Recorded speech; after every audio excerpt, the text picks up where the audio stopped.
Greetings and salutations once again, folks. Welcome to another Train Sim Classic video. I feel like it's been a very long time since I looked at anything Train Sim Classic, but alas, here we are. It is the 13th of December, Friday the 13th, and how appropriate that we are looking at a high iron simulations add-on route thingy. It's going to be 40 bucks. We'll go over that in just a minute, but in this instance, it's Bozeman Pass.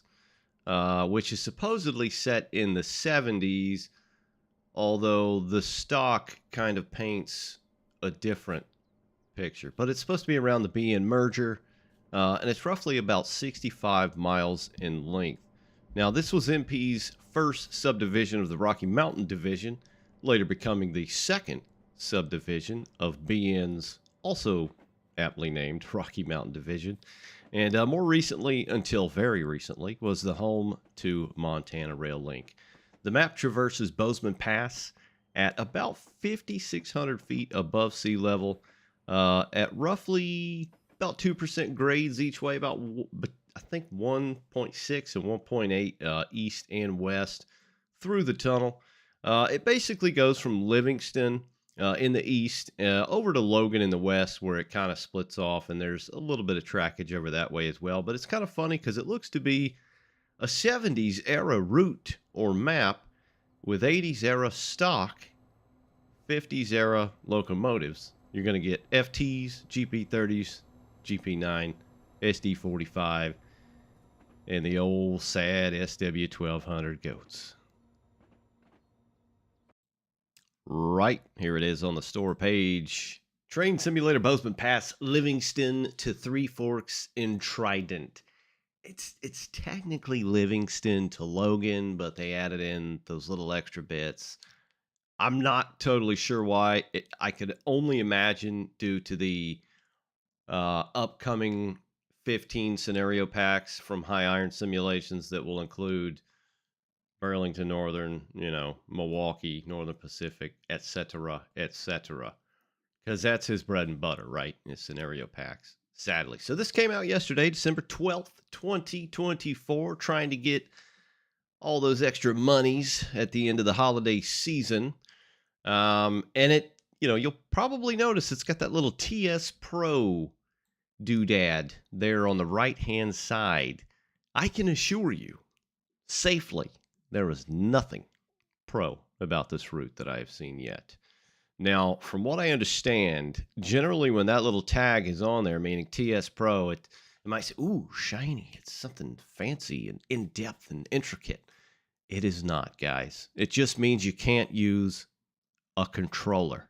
You have to use mouse and keyboard. That's it. Pretty sure that's all it means. I have no other reason to believe why it should be anything pro line, but alas, it's High Iron Simulations. It's 40 bucks. Yeah, that's the going price for stuff, so it's not that crazy. Tells you all about the route. Gary loves to write stories. I love how on Dovetail Live or Dovetail Games Forum, he writes all these articles. The famed and accomplished High Iron Simulations. He's writing about himself. He writes all those articles. It's too funny. But anyway, this is what it looks like. It does come with a manual. We'll go ahead and peek in that real quick. Here is your Bozeman hard pass, Livingston, Three Forks, Trident, Manuel. See some SD45s. Just tells you all about the route, the history of the roads, the line, all the stock you're going to get. Now, this is very interesting here. This is the map. So it basically goes, like I was saying, from Livingston to Logan. Although there is Trident and Three Forks. Now, it does kind of cross over with the Milwaukee Road a couple of times. And what's interesting is it's got some stuff from the fella that makes the stuff known as Milepost Simulations, which, by the way, I'm very much looking forward to Pipestone Pass with electric box cabs. Who knows when we'll get that, but holy hell, I'm definitely looking forward to that. So I think they actually used some of his assets, so we'll take a look at that in game. It's interestingly enough some of the better looking stuff on this map. But down at the bottom, you'll note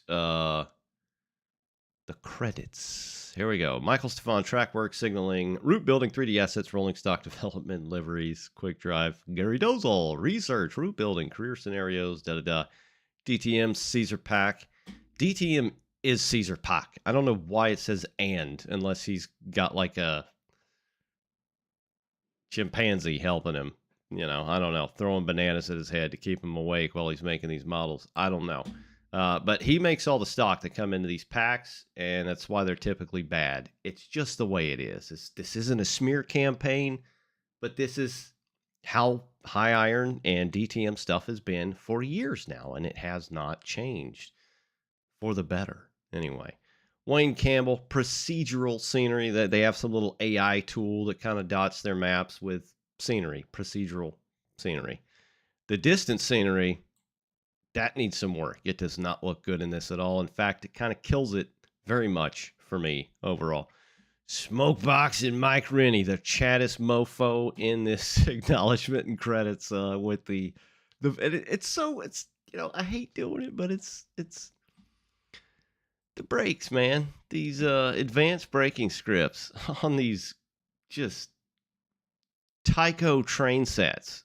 They're just, my God. But hey, he's getting paid out of it, so you do you, Mike. We know what you do, Mike. We know.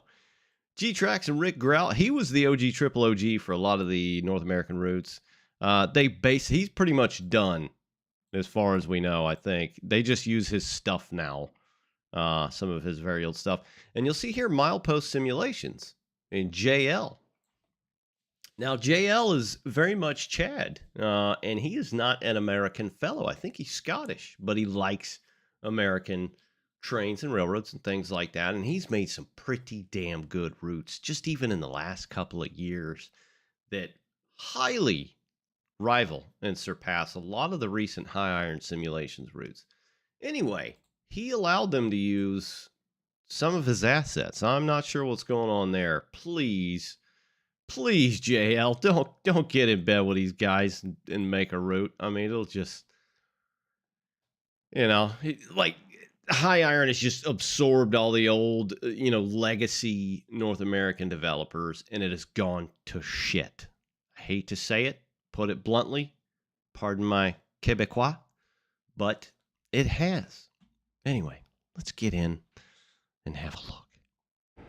All right then, folks, we are on the map. A little bit about the railroads. For those that may not be aware, the Northern Pacific, a railroad to basically rival the modern-day Union Pacific in the 1800s without the notoriety, of course, or the federal aid, accomplishing nearly the same feats as old Uncle Pete. Now, they were headquartered in St. Paul, Minnesota, serving states as Wisconsin, North Dakota, Montana, Idaho, Washington, and Oregon, operating since 1872 to 1970 at almost 7,000 miles. They were absorbed into the BN, Jolly Green Giant, Burlington Northern, a road formed by the merger of GN, NP, SP&S, CB&Q, operating 1970 to 1996, headquartered in 3 locales, St. Paul, Seattle, and Fort Worth, Tejas. Now, we are now on the route. I'm going to try to keep this short and sweet. I know sometimes I say that, it still runs on to be very long. I was not super thrilled when I was seeing in progress photos of this route being built. It did not seem like it represented the area very well at all. And the rolling stock, again, is just regurgitation for the I don't know how many times now, but it gets a bit old. I almost didn't even want to do this video or even buy the route, but alas, here we are. We're going to take a look at the rolling stock first. We're currently in Livingstone, and we're going to look at some of the stuff. A lot of it is old. I'd say about 99% of it is old and regurgitated. You have seen it before in various other paints, but I think some of the models are new for whatever reason, such as I think the SD45 and the GP30. Now the FT The old cowl body, it's basically an F7 or an F3, etc., etc. It's got a few differences, but come on, let's be real. We'll get into it one by one here. Now, yes, this cacophony of DTM audio could be used as CIA torture akin to waterboarding, so I will turn the volume down for you guys. It's still going to be loud for me, so I'm thinking of you guys. There we go. I'm going to turn it down. All right. This son of a gun right here, the EMD FT, not going to get too deep into this, but it was one of the first diesel electric locomotives to feature dynamic braking, which I think the first units went to ATSF. A lot of different things as well. Basically turned into an F3, F7. They had differences such as the porthole windows on the side of the car body, the cowl body, car body, cowl body. The fans on the top, whereas later the F units had kind of recessed fans into the roof instead of those big, ugly boxes. A bunch of other things. I think they were a different length as well, but they were built in 1939 and 1945, featuring A and B units that were kind of married together from the get-go. Let's see, what else? I think they had a max speed of the usual, about 65 to 75 mile an hour, and 2,700 horsepower with the A and B set together. Northern Pacific had 22 A units and 22 B units because they were married and paired together. So let's pull this old gal up real quick and take a look. All right, we got her ready to rock here, and I just happened to look over the top of the engine at that distant scenery. That's pretty much what the whole route looks like. It is highly, highly depressing. Look at that. Just breathe it in. Okay, we'll get into that later. Anyway, the EMD FT. So, basically an F7. Overall, looks department looks okay. The striping and the design on the nose looks pretty much appropriate, as do the lettering, the numbering, all that good stuff. Now, the overall kind of black. They were black, right? It was kind of like a... I don't know if it was black. I'd maybe say like a coffee, like a roasted coffee bean color. What I do know is they were not whatever gray this is. So the problem with a lot of these DTM engines is, since he started using a different sort of texturing and painting software, whatever the hell he uses, is the desaturation of colors. Everything just looks sun-baked to hell with zero color. Everything's kind of got that same look, and this one is no exception. Now, one of the first things I noticed is the broken model right off the bat. So the nose on both sides, you can see some parts clipping through the actual side or the nose of the locomotive there under the grab iron. It's actually on both sides. You'll see it there as well. Not sure what the hell that is, but that is definitely one of the model of all times. Northern Pacific logo looks appropriate, although very low res, like a lot of this stuff generally is. You know, I don't really see too much else. I'm not like a huge modeling know-it-all, obviously, but I think I have a pretty good handle on what looks good and what doesn't, and a lot of this stuff generally falls under the doesn't category. So yeah. But yeah, I mean, overall, it, you know, it looks all right for about 5 or 6 years ago. I don't know about 2024. You'll also note this massive gap between the front, or the lead truck, and the pilot. What on earth? It looks really funny. I don't know what goes there. I know on like the F3s and the F7s, there'd be like a step, you know, so like conductor, whatever the hell, brakeman could hang on right there, you know, put his foot there, hold onto the grab iron, but there's nothing there. I don't know what is going on there, but it is quite funky. Got just your generic animation of speeding, fans, exhaust. So you notice this as well. So these are the exhaust stacks here, right, on the A unit, the mother unit. Here's the booster unit. What in the F is going on here? It's like two different exhaust stack models. Like, you can't make this stuff up, guys. You literally cannot. This is how stuff gets released by DTM under the High Iron Simulations moniker or banner. Come on, man. You can do better than that. You can do better than that. I think there is an engine modeled in here, prime mover. Which is kind of neat, you know. It does sound like the old ancient 567 sounds. You know, so there's that. Let's check out the lights. The color is a bit more appropriate. I will give it that. It's still got that horrible kind of flare or starburst look to it. And the further you get, the worse it gets. I mean, Jesus. Look at that, man. It looks like one of those New Jersey UAPs with the friggin' membrane around it. Not a good look. Still got that old ass exhaust that leaves these big chunky blotches in the air. Not great either. Let's get inside. Naturally, it should look a little bit different than a lot of your later F units. You know, some of the stuff does look appropriate, but it almost looks like I'm playing one of those, like,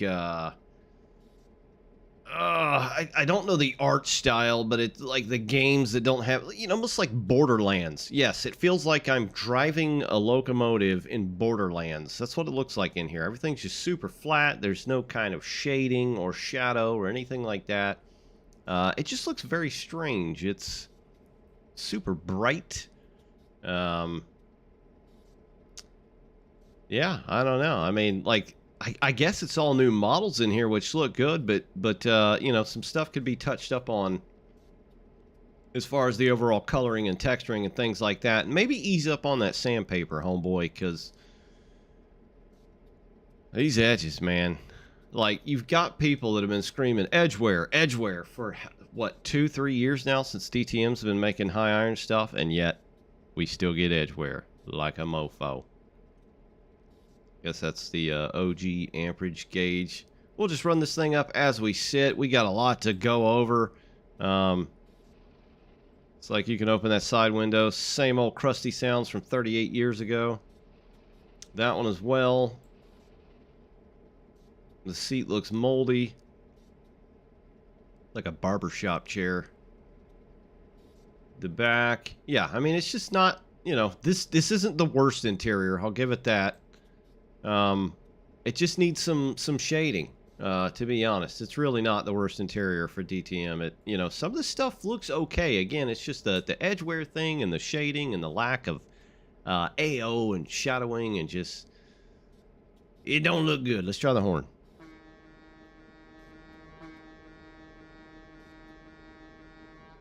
Yes, that's the old, it's either old Wabco or A200, but it's got that loop that they will never fix. And that's why people like me will continue to bitch about this stuff, because we bitch about it. Or, I'm sorry, constructive criticize.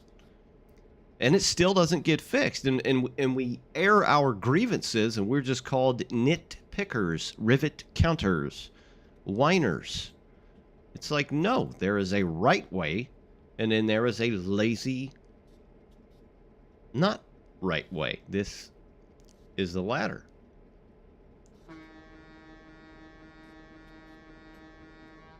If this was the first time, okay. But it's not, guys. This is like the 10th time that horn and that horn loop have been reused. Enough is enough. Is it not?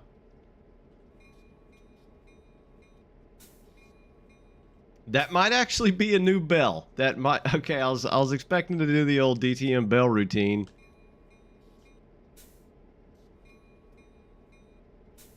It sounds like he may have touched that up, the weird looping on that a bit. You can kind of hear it do something weird at the start. It's like a quick double ring, da da da, but like super quick, and you can hear the air hiss at the end, which sounds very prominent. Yeah, EMD-FT. I mean, another freaking cow body nobody asked for, but yet here it is, and you got it. Yeah. Oh, let's... I was going to go on to the next. Let's do the prime mover sounds here.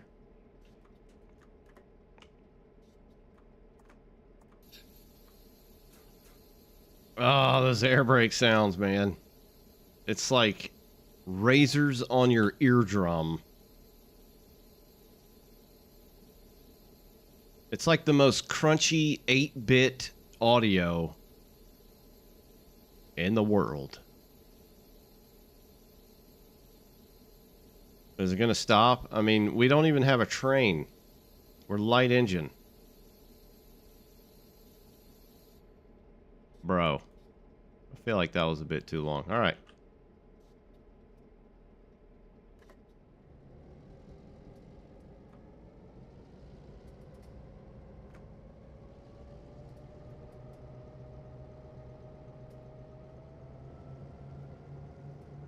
Wait a minute. Those might be new 567 sounds. Didn't we get new 567 sounds on the Feather River Canyon hashtag not enhanced? I think they got a hold of some new, because they sound a little bit more beefy.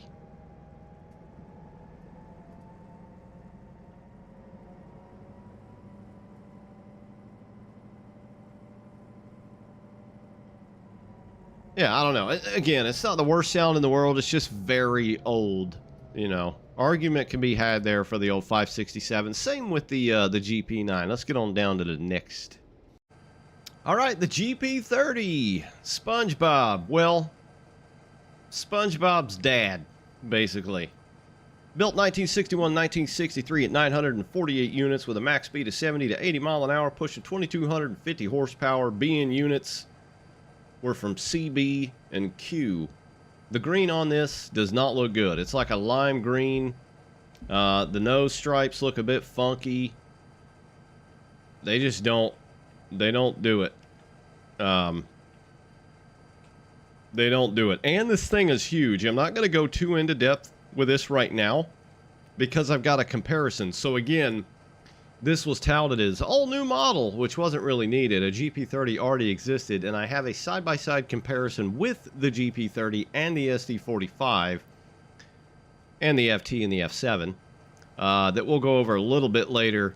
But we're just going to look this thing over real quick and listen to it and move on to the next because we've got so much bland and boring rolling stock. Again, you know, the weathering, an attempt was made. It could be toned down a lot. It's just a bit too much. Thankfully, there's not a whole hell of a lot of edge wear on the outside of this thing. So, you know, props to that. In the very least, it's, you know, the main gripe I would say right off the bat is the color. The beacon doesn't look very good, and the stripes on the schnoz. You know, other than that, and the laughably large trumpets, which are also on the SD45. My God, you know, it's not the worst looking thing in this pack, but it's not really that much better than the old one. Let's get inside. I don't see anything of note that has changed in here, besides the fact that it looks absolutely massive. Can open the windows. Let's try that horn.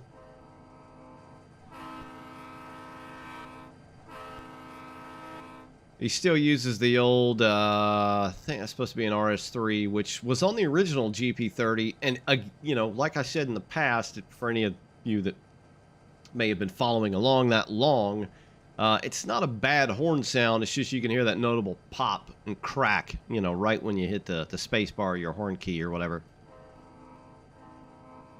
You can hear a click, click inside. I don't know if that popping's coming through. Oh, there's that old DTM bell. Da-ding, ding, ding, ding, ding. Hot dog handles are proud and erect within the GP30. Yeah, it's just I'm already kind of over it. Let's get on to the next one. GP9s again. Yes, as with a lot of stuff in all the high iron simulations or retro packs, it's a lot of regurg. It's a GP9. The GP9. And all honestly, though, these are probably some of the better looking models within the pack as well. Some of the weathering again is a bit over the top. Like, what in the hell did they throw at this thing? It's like I went through a gauntlet of somebody throwing boulders at it for 7 years. My God. I think the bell up top is new with the string pull, the beacon up there.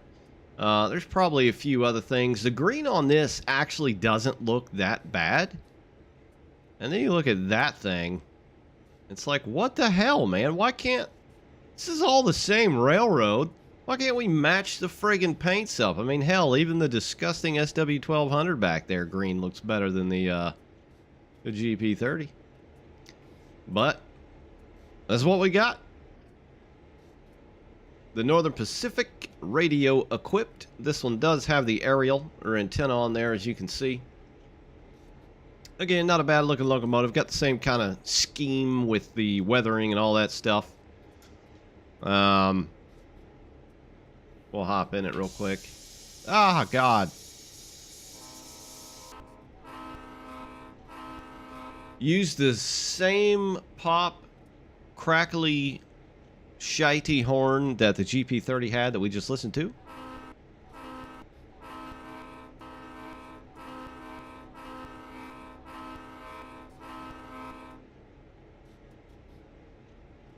Come on, guys. Yep. The interior of GP9, you know, just... yeah. SD45, 6-axle diesel electric, standing out by its rear flaring rad thingamabobs. Obviously, the 45 was built 1965 to 1971 at 1,260 units, speed of 70 mile an hour at 3,600 horsepower. Burlington Northern owned 96 units, and the MP, I think, had around 30. But I was kind of, I don't want to say interested, most intrigued. God, all the sounds, my God, so painful. I was the most intrigued by these because I felt like they looked the least crappy. Maybe a little bit more time spent, and from a distance, you know, it appears so. The weird kind of pink that's, I guess, supposed to be surface rust is a bit much. This thing looks like it went through a diarrhea waterfall, which is as disgusting as it sounds, I'm sure. The BN one, a little less prominent. Again, I have a comparison with this SD45, which again is a new model, and his old SD45 from like 10 years ago. Yeah. That's how long this stuff has been going on. That's why I'm so insanely crazy when it comes to doing DTM and high iron simulation stuff and Train Sim Classic. There's only so much a man can take.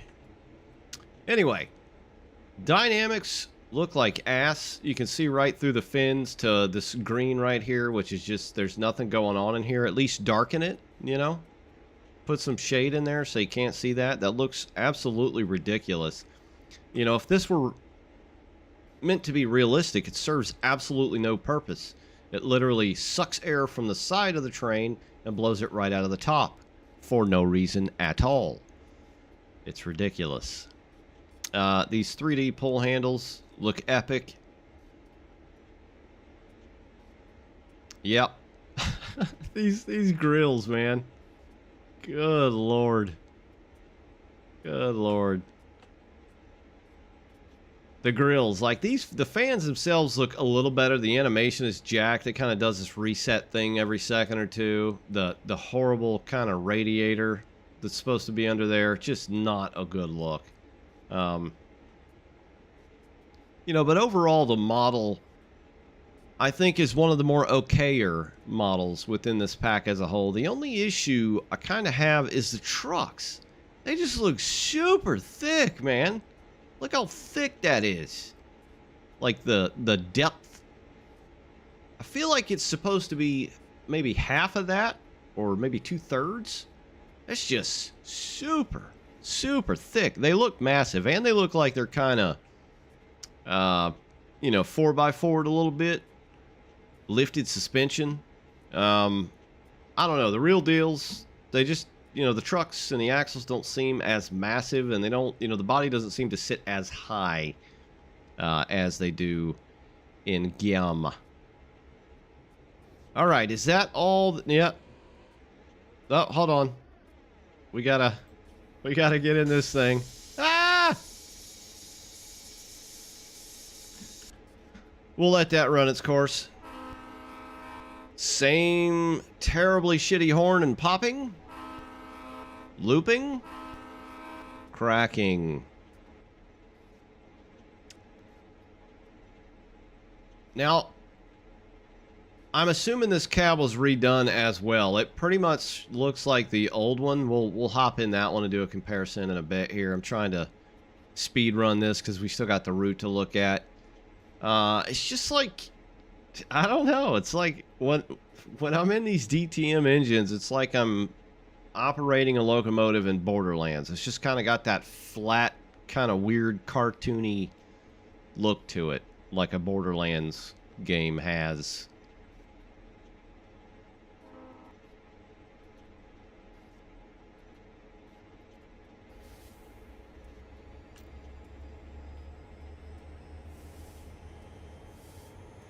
That is your prime mover, ladies and gentlemen.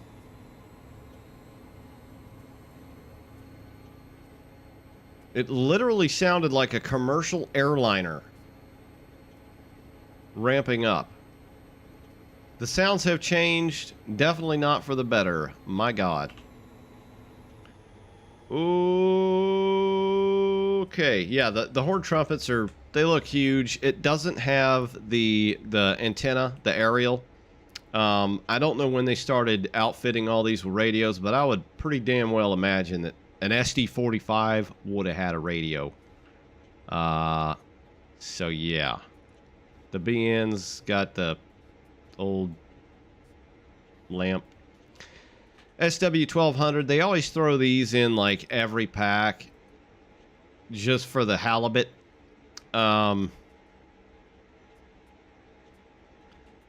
There's only so many times I can look at this stuff, guys, so I will refrain from doing that at this present time. You've got a myriad collection of cabooses. So the thing with the rolling stock in this, just like the completely reused locomotives from DTM, is your rolling stock is a majority freeware from 10 plus years ago that's just reskinned to hell and back. And that is the cold hard truth. Is as mean as it may sound, those are facts. It is based in fact. So a lot of this stuff is just old freeware reskin stuff that we get over and over again that we pay for to have this stuff. Now it's nice that we get a collection of repaints, but guys, there's a reason that we get so much schmegma, taint schmegma in these packs, and it's because it's easier to reskin and renumber this stuff than it is to make well one nice new model. And so this is what High Iron Simulations and his street gang, his thugs, do. It just keeps happening. So I didn't even put everything down because holy hell, not only is there just too much and it's pointless, but a lot of the DTM stuff on these engines kill frames. I'm getting 27 FPS right now with a PC that should easily be capped at 60, which I generally do have. And it's because the DTM stuff is optimized horribly. Always has been. Namely, a lot of the lighting and things like that, but like the polys, and not to mention this whole pack, guys, is 10 gigabytes. 10. What on God's beautiful green earth requires that to be 10 gigabytes? I know entire games that have more depth than this that have 5 gigabytes. So, yeah, anyway, you're going to get a collection of boxcars, 40 footers, wooden, steel, 50 footers, 2-bay hoppers, 3-bay hoppers, trailers on flat cars, different types of flat cars, the singles and the doubles. You're going to get some gondolas, some chip gons, just the same old crap you get in every high iron simulation product. The end. All right, we're down. Not the end, by the way. I just meant of the rolling stock deal. Anyway, we're down on the other end of the route now in Logan.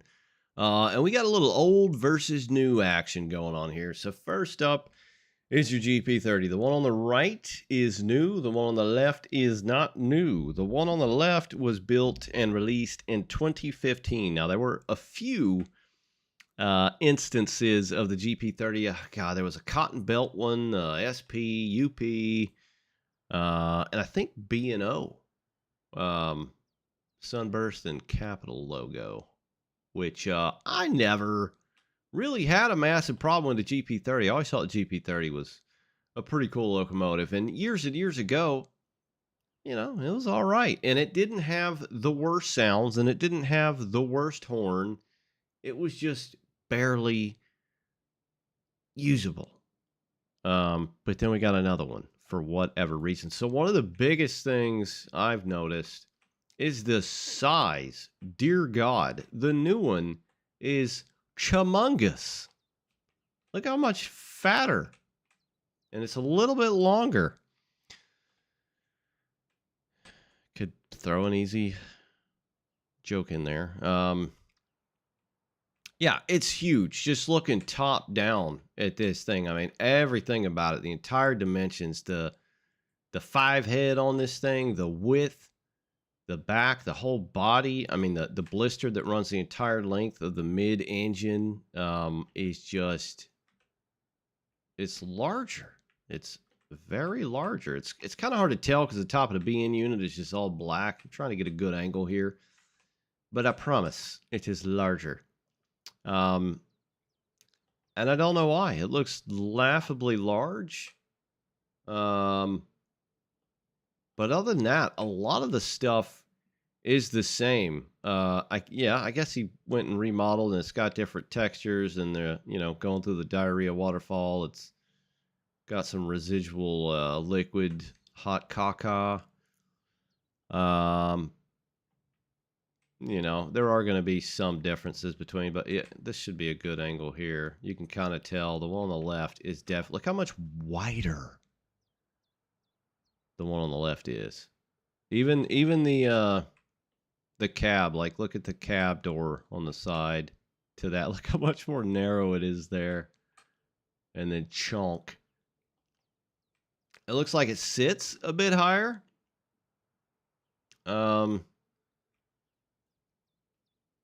Yeah, I don't know. I'm no modeler or model know-it-all, but I know what I see, and it's laughably huge. So yeah, I mean, I guess some things do look a bit better model-wise. This has kind of got that photo texture look to it, just super flat. Well, this does seem to have a bit more depth. You know, but it's taken, let's see, let me count, 2015 to almost 2025. 10 years for this progress. See some weird, like, striping there on the model. That's not right. Some, I don't know what the term for that is, but it's so jacked up that you can see this. It's actually like this. This is supposed to be the side. So this is like the mapping, I think, of the paint. You see the handles, the little D-ring finger handles there. This thing is so effed, dude. And you can see the friggin' diamond plating right there on the nose. What in the hell is going on here, guys? There's some more side panel doors. What the frick? Look at the handle. Bro. Why are you going to do the GP30 dirty like this? Look at the side, the striping on the side. Dude, something is severely jacked with this thing. Yikes. Big old stonking yikes. All right, over to the SD45. The one on the left, 2012, guys. And here we go, 2024 on the right, the BN. This is a UP. There was also a Southern Pacific that's in the store. And I think there's a... Nope. I think it's just UP and SP before this. Again, baby SD45 on the bottom. Papa SD45 on the top. It is much, much larger. Much thicker. I wouldn't say much. I'd say like 20 to... I mean, this one should be super noticeable. Just look at the top of the body, left to right. Huge. I feel like the diamond plating actually looked a bit more realistic on the right because it was a lot smaller instead of this giant friggin' diamond plate on the left covered in liquefied kidney beans. It looks a bit longer. I mean, look how much longer that bastard is. I tried to line it up right on the rear plate there with the back.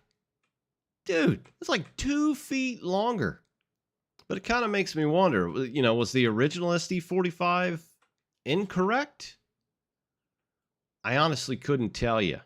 You know, but it didn't seem that way. It's certainly much older. It's got those old kind of photo real looking textures, and it's just super flat.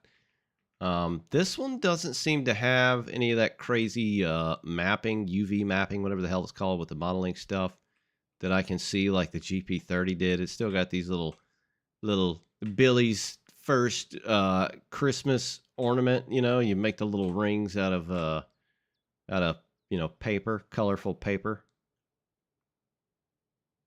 Come on.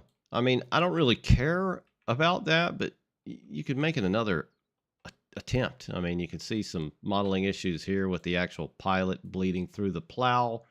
Same with the steps.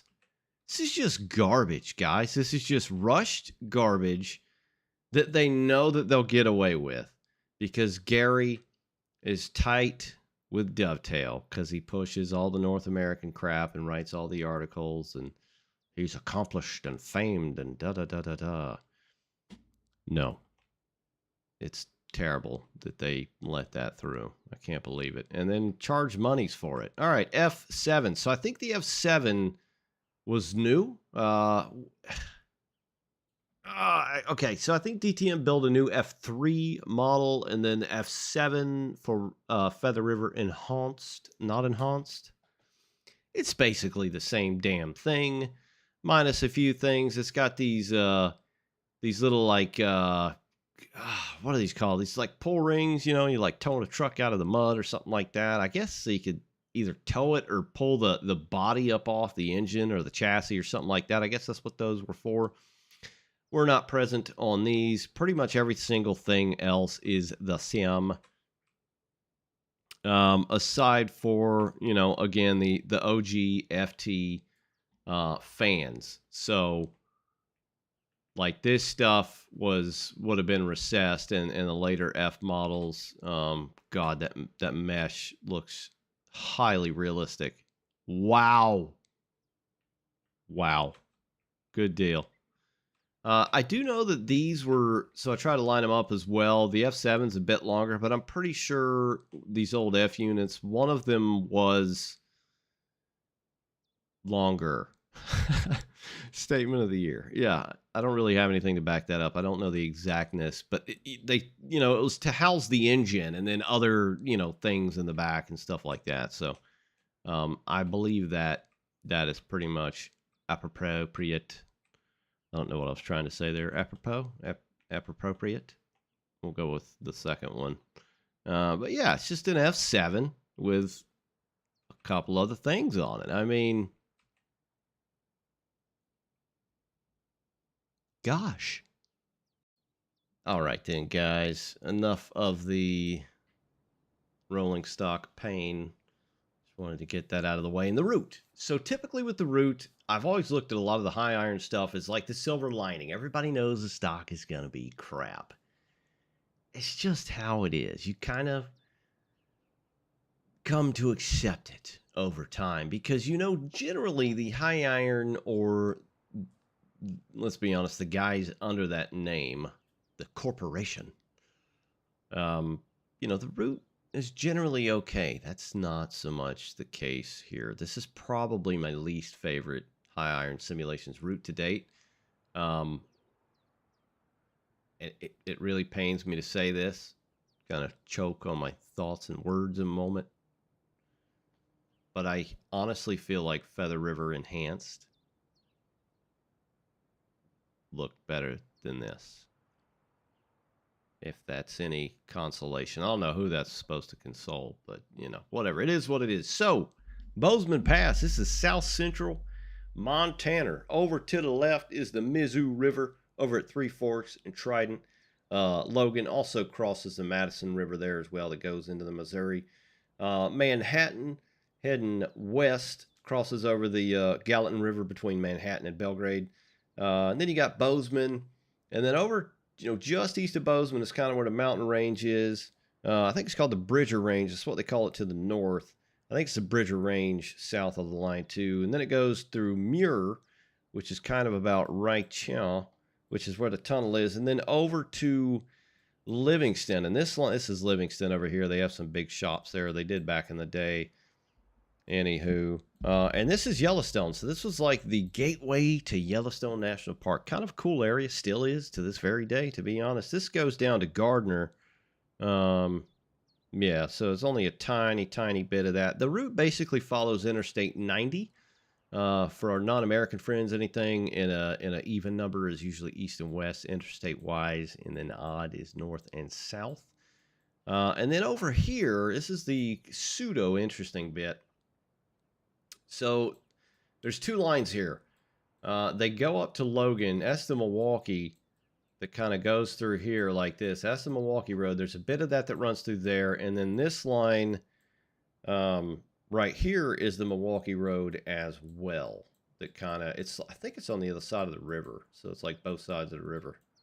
Might be. And oddly enough, the western side of the route is kind of the better looking portion. But anyway, let's start over to the west in forgot the name. I need another coffee. Livingston. All right, we are on the far east side in Livingston, Montana, and this is the Yellowstone River that we are looking at here. An attempt was made as far as the banks of the river itself to add some grass down in there. I do appreciate that. I feel like it makes it look a lot more natural. But the distant scenery in this route is very, very, very, very lacking. And it's kind of tough because this area, let's appreciate these wires for a moment as well. It's lovely. It's some good looking stuff. Hey, Dovetail, good quality control. GG. So yeah, an attempt was made for that, but the problem with this area is in central Montana, there's not a ton of trees on these mountain ranges, so you can't fill the distant scenery in with 2D trees like you can with a lot of roots and kind of make it look a bit more realistic. That is impossible to do here because trees don't exist. This is almost like the Highlands of Scotland. Although, yes, there are trees, it's not a ton of trees. So it's kind of tough to do, and so they fell back on the very, very old textures that they have, and it just kind of looks like ass in the distance. But some parts like this look okay. We'll appreciate this bridge for a moment over the Yellowstone River. Look at the ballast, and then how the ballast just kind of floats in midair very magically over the bridge. That's quite lovely. Man, I feel like they rushed the hell out of this. Let's look at the mismatch kind of road bed and the rails, the jiggy jag there. That doesn't match up at all. Not looking good. We just started, guys. I'm going to try and not spend too much time into this. It's got ancient gantries. I guess these look about appropriate for the MP. Again, the era is all over the place. I don't know that the color would have been 100% with this. Jesus, look at that distant terrain, man. I've seen freeware maps that 8-year-olds have made in 5 hours better than this distance-wise.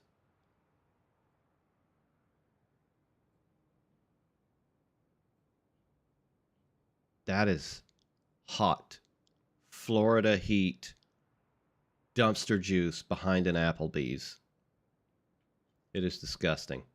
You do have a few appropriate things, such as the speed boards and things like that, and mileposts and markers and blah, blah, blah.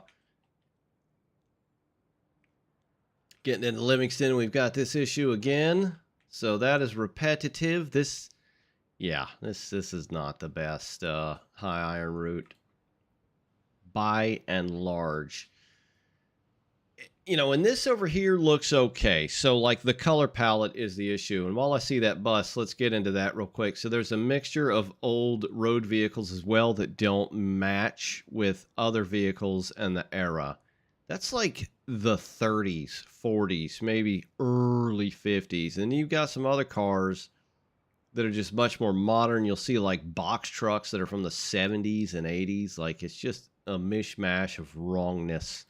Anyway, back to the color palette. This area is not super green. It's more of just kind of like a dry brush, almost like a hay color. And the ground itself, the soil is almost like a sand as well. It's just got that kind of look to it. And this does not have that. The ballast color doesn't look good. The tracks don't really look good. They don't really match, nor does the ties.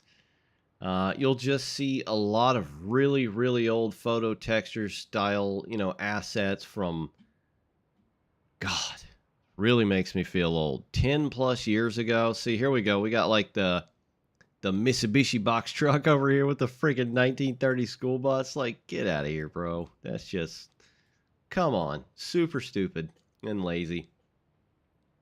You know, some of the grasses look okay in some areas because it's kind of the jam with this area. But then you see, like, when you look at the range in the distance, like there, that looks okay. But, you know, even if you're in a computer having a moment, even if you're in an engine, you know, and you're right about here, it's like, well, I'm driving trains. I'm not looking around like a numpty.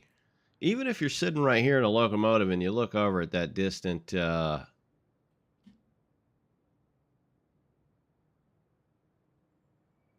just, no, it's not good. And a lot of it looks like that because right through here, the first several miles is a mountain pass. Okay. And there's going to be a lot of that. Livingston, a lot of the stuff is a bygone era. Naturally, it's been ripped up. You got the home base over here. I think it was a repair shop and a, you know, turntable roundhouse. Just extremely old assets reused once again. All this really old vegetation, desaturated vegetation, and just it's all super old, and it's being used for the 90th time. Like, start making some new flipping assets for the love of sweet baby Jesus in a manger. Come on. I mean, this was fine like 10, 15 years ago. It's 2025, guys. It's just, you know, like the last time I was okay with seeing this shit was the B&O Mountain Sub. Like, that was it. And then they kept going with it. And it's like, all right, enough is enough. Make some new stuff. Now, to be fair, they did make a few new things, such as the speed boards and, you know, a couple of stations and things like that. It's just like, my God, here's one of the things they did make. Look at this embankment, man. There's just jagged ass edges. This one's actually not one of the worst ones. There's some much worse ones down the line. Crossing boards, whistle stops, or whistle signs, not stops. Oh, MP logo on the station here. This is the Livingston Depot or Depot. Original entrance to Yellowstone National Park. Yeah, I like the grass, man. I get it. Like, they would keep this manicured, but this just blank, choppy 8-bit grass texture, this has got to stop. We got to start doing something else. Put some 3D grass in here, drop it into the terrain a couple inches. Bob's your uncle. You're good. You know, we got a couple manicured weeds growing here. Old school semaphore sitting there. But yeah, station itself, the building looks okay. You know, it's like they actually spent a couple hours modeling these things, and then they just built the route around it. You know, just using everything that they always flip and use. Livingston, Montana, nothing really of note here. It's just, man, once you do one of these routes, you've kind of done them all. That's the route down to Gardner, down yonder through that pass.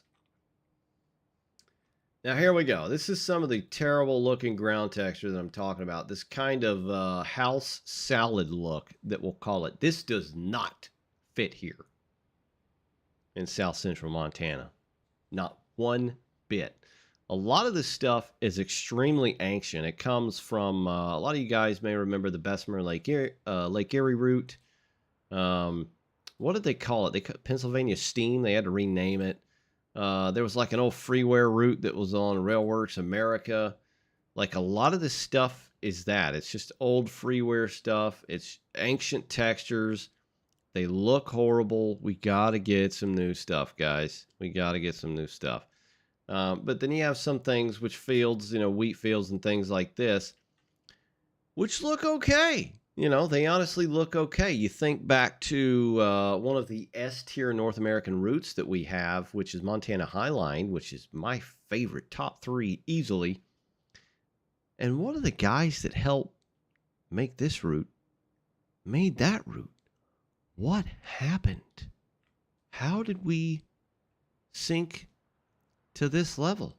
Oh, we got the FBI driving through town in their nondescript black vans. We definitely don't notice the feds coming into town here.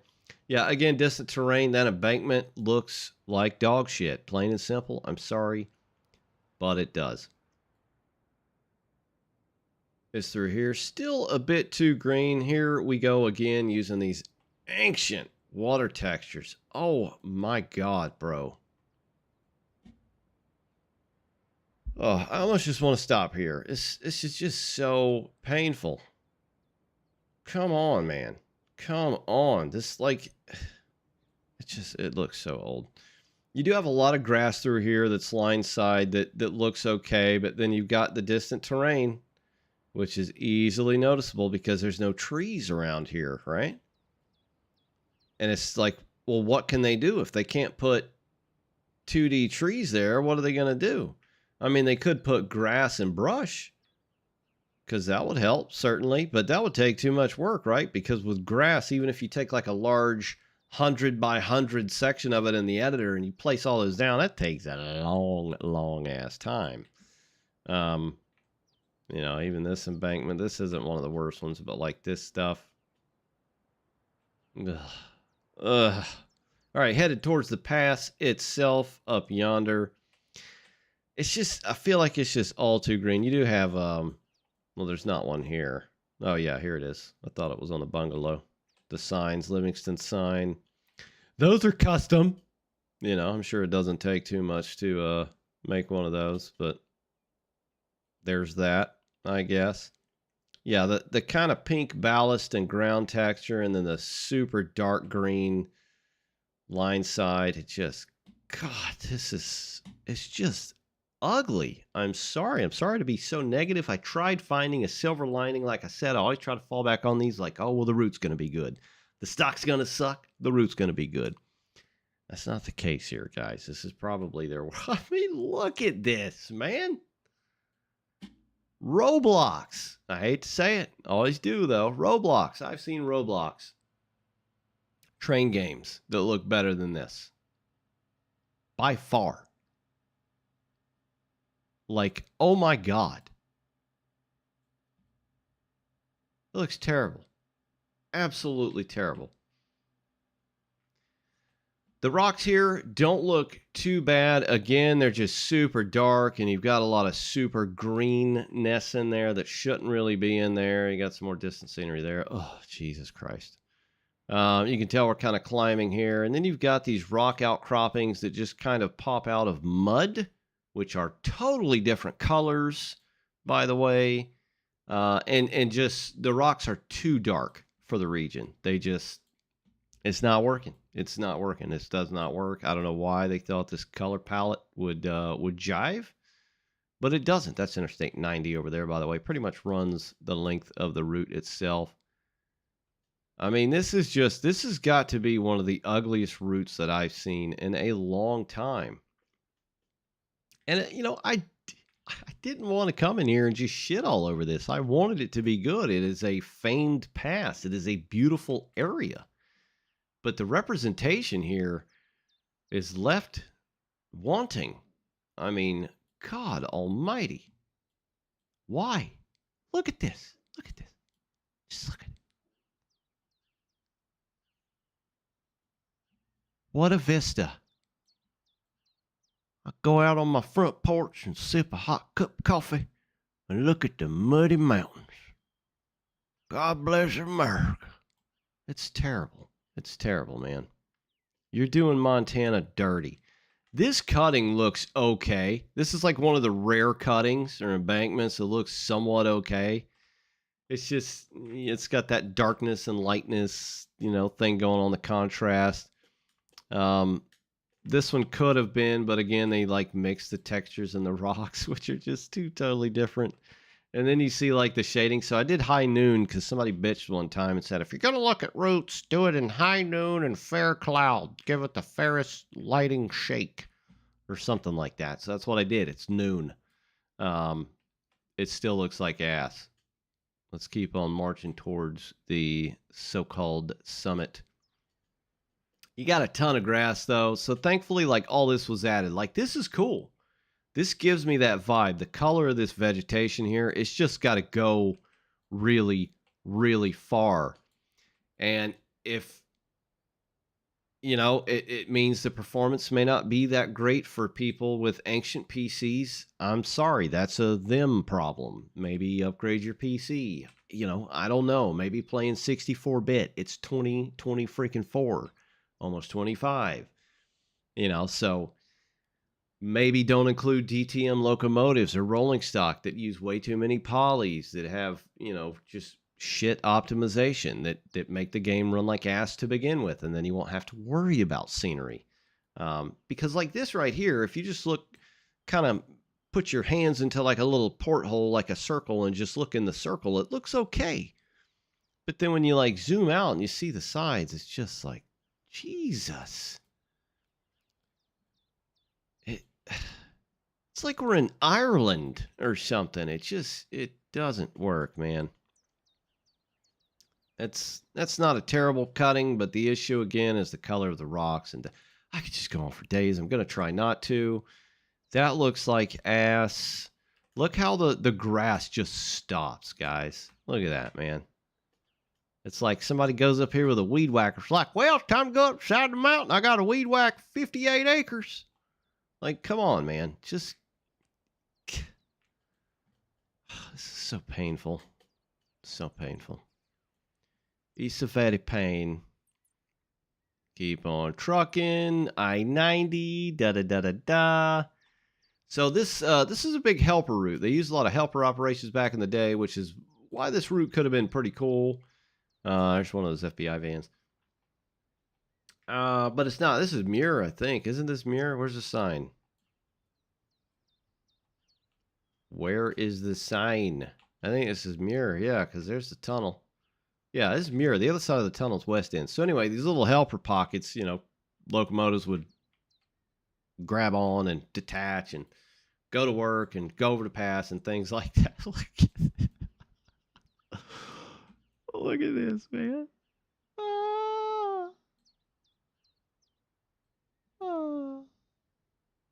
How scenic. Beautiful. God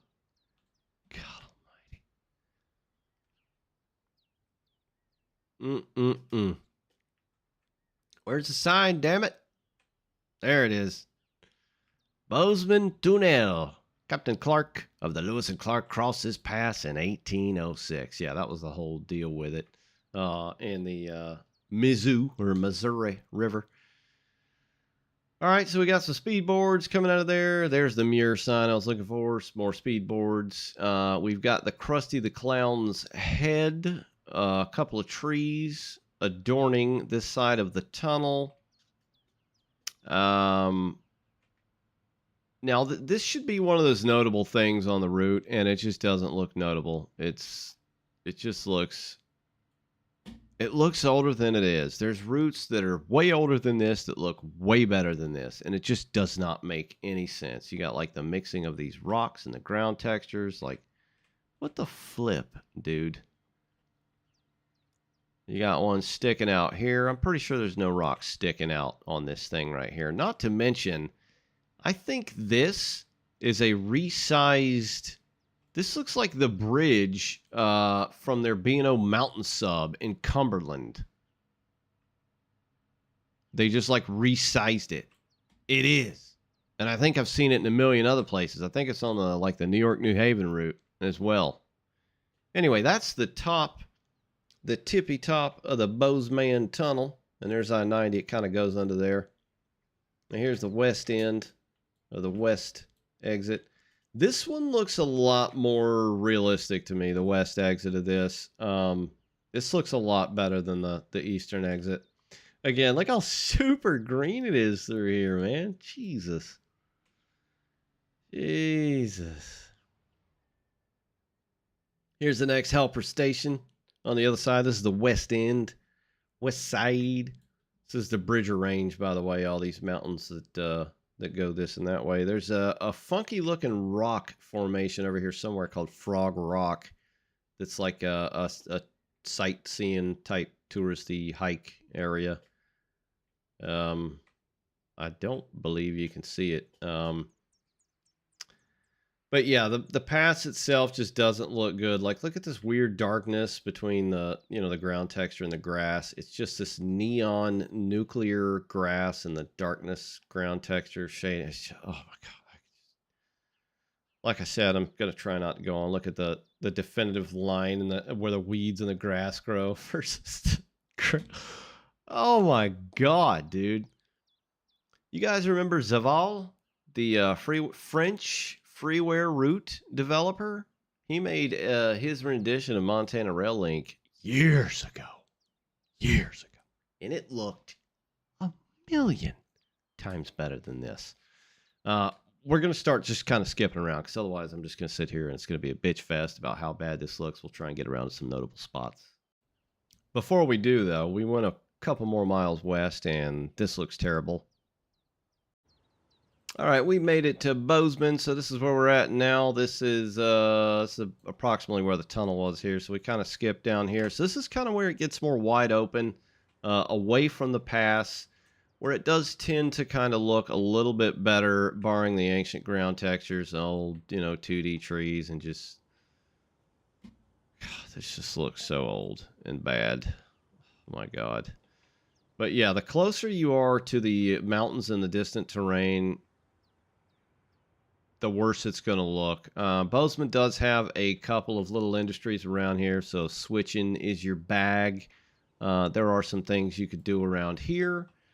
Here's another custom asset, I believe, Bozeman Station, which is pretty neat. It does look good. I will give them that when they do build a few new assets. They look pretty good, but God, I feel like a lot more work needs to go into these if they're going to continue to do this, or if they're just going to jump straight into Train Sim World and do terrible retro packs there with just reskins. They can do that too if they want, I guess. But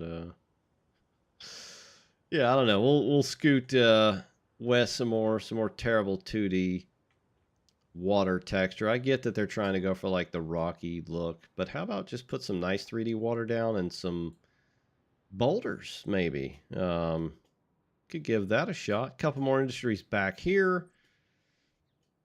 You got some farms and wheat fields. Now this back here does look a little bit better. God, guys, I'm not gonna lie. I spent like 2 hours trying to get a thumbnail for the video that didn't look like absolute donkey. And mine typically do look like absolute donkey, but like the route and the surroundings do not help. So it just took a very, very long time. So anyway, back here when it gets flatter, it's not as bad looking. It is literally just a straight shot. Just, I don't know how many miles that is. It's gotta be like, it's gotta be like 25 miles. Just, so it's pretty quick too, which is nice. So it's not a slow slog up a mountain pass. You're gonna be able to haul ass through here at a good clip. But, you know, through here, it does look pretty good. Like I said, more farmlands, more wide open. The distant terrain looks a lot better. That's only because you can't see it as well. You know, it does look a lot better on the west side. Kind of reminding me a bit of Montana Highline, although Montana Highline is still a lot better. S tier, easily. And this just runs all the way through. You know, to Manhattan and Logan. So let's go ahead and skip on down to Logan. All right, we're back down to Logan where we started looking at the befores and afters of the old locomotives. Again, you know, so there's a bit more elevation down here because these rivers have carved, you know, basically these mountains and gorges through here over the millennia. It's usually how you get a lot of formation like this. Again, it's just super dark. It just doesn't look like Montana. I mean, big sky country. There are some areas, again, where attempts were made. You can see vegetation of weeds down into the water. There, I think is this the Gallatin River right here? Or is this the Missouri? It's confusing through here. And again, an attempt was made with the rocks on this side because, you know, it is a bit different out here. A lot of it's rocky, sandy soil. You will have some vegetation and things like that. But then, yeah. And, yeah. So, anywho, this is Logan. This is kind of where the road splits. That's the Milwaukee line over there. We'll go up this way first. So this goes up to the north to Trident. Which I think it's a NP or BN line over here and a Milwaukee line. Jesus. Yeah, here we go. Yeah, so that's the Milwaukee on that sus. This is the Missouri River, by the way. Big famous river where they conquered the West. This is Trident. You got the sign right there. Huge plant. Was it concrete? Concrete? I do not know. Take a peek. Cement. Basically the same thing, right? Yikes. You know, but if you don't care about scenery, then hey, this is right up your alley. Got an old station here as well, which again looks nice. But hey, guys, let's do more than cherry pick a couple of depot assets and things like that. So anyway, over here is the Milwaukee line, and you'll notice some new overhead line equipment, or I think it's new anyway. So I think this is for the upcoming Pipestone Pass with the electric box cabs coming from milepost simulations. You've got all the little tributaries all through here. This area is pretty cool in real life. In the game, not so much. We'll go down to Three Forks. Following the Madison River. The town of Three Forks, good sized little town. I think there's a station, little depot there, I reckon. Is that the only one? Yeah, I don't know. You've got some industry over here as well. It's just more of the same, guys. You know, I don't know what else to say at this point. Some of it looks okay, but I don't think it's enough as a whole to kind of make up for the shortcomings. It's, you know, the name of the route is Bozeman Pass. You know, accentuating the pass. And the pass is the worst damn part of this entire add-on. It looks terrible. The color palette It's just all wrong. And that's its namesake. And it just does not look good. You can't rely on, oh, but the west side looks okay. Well, then why didn't they name it West End to friggin' Three Forks? I don't know. Like it doesn't really make sense. It's just a lot of really old, reused assets once again at a premium price that they whipped up in who knows how long. I get it. Route making isn't easy. It takes time. Some people are totally fine with this stuff. I don't know, how they get on with some of these routes being the way they are. Um, but if that's you, you do you.